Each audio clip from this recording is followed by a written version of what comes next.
papacy, really. There's nothing about selling indulgences and having palaces in Rome, in the Vatican.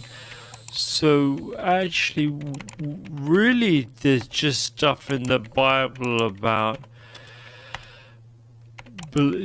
following Jesus and reading the Bible. So shouldn't that be what we're doing? And so they go off. You have Protestantism.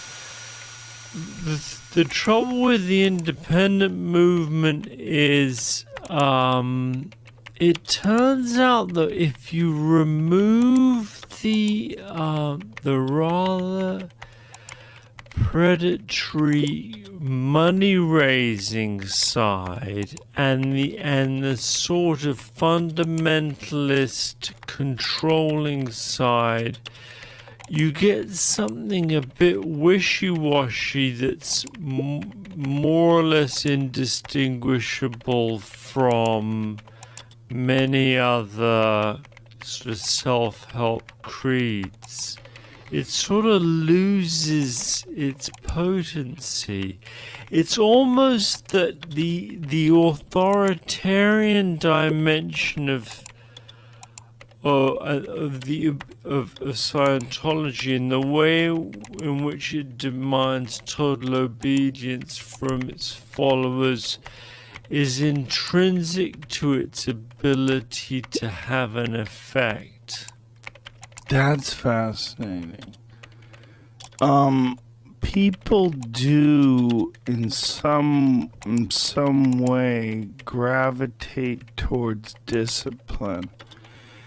And that you see that in the military, like the benefit of yes sir, no sir. Like that. And one of the things I talk about in the film is, we talked as well about the appeal of Scientology. Why do people defend it? So it works for some people. I think there's an obvious thing of the thin end of the wedge. You get in knee deep and then you think, well, I've come in this far, so even though I've got doubts, I'll go a little further. And then you sort of reach a tipping point of commitment where it becomes almost embarrassing to back out. You're sort of $100,000 or more in. You're 10 years in. Your family is annoyed with you. A lot of them you don't see. It's very hard to walk away from that commitment. So there's all these powerful, compelling reasons for why. But the other part of it is, and this is the part that I, as an outsider, appreciate and I own up to in the film, is that there's something grandiose. It's a bit like Trump, right? You see these gilded casinos, you see these towering, shiny buildings. They're kind of over the top and grotesque, but they're also sort of majestic and imperial. And if you ever watch Scientology footage, there's some of it's on YouTube, and you see how they are very good at a certain kind of over-the-top aesthetic. Do you know what I mean? Yes. Almost a kind of Lenny Riefenstahl with lights and flaming braziers and thousands of people surging upward in unison. And it has an effect. You sort of think, wow, these guys know go into any org, have you been into they call them orgs, right? No. Short for organization. Okay, so near where I'm staying in Los Feliz, there's one. It's on Hillhurst, I think. And you go in and it feels like you're kind of in a religious library, sort of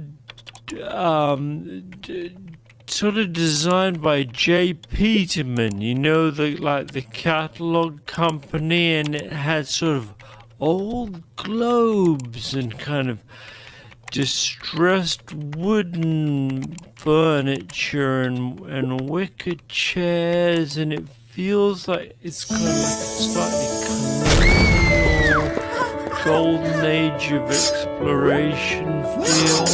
Do you know what I mean? And it feels very, you're sort of swept up in this narrative of we're in a place where there's adventure and a sense of order and actually there's a sort of seductive quality to it. Yeah, there's a seductive quality to a lot of religions. Oh, yeah. I find a seductive quality to people that are very confident in what they're saying and this ultimate truth that they're espousing. And, you know, I went to the Vatican recently. And one of the things that was really apparent to me was the sheer scale and the vast the size of like St. Peter's. What is it? It's not St. Peter's. Cathedral. It's not cathedral. It's it is called St. Peter's, isn't it? The Basilica. yeah, the basilica.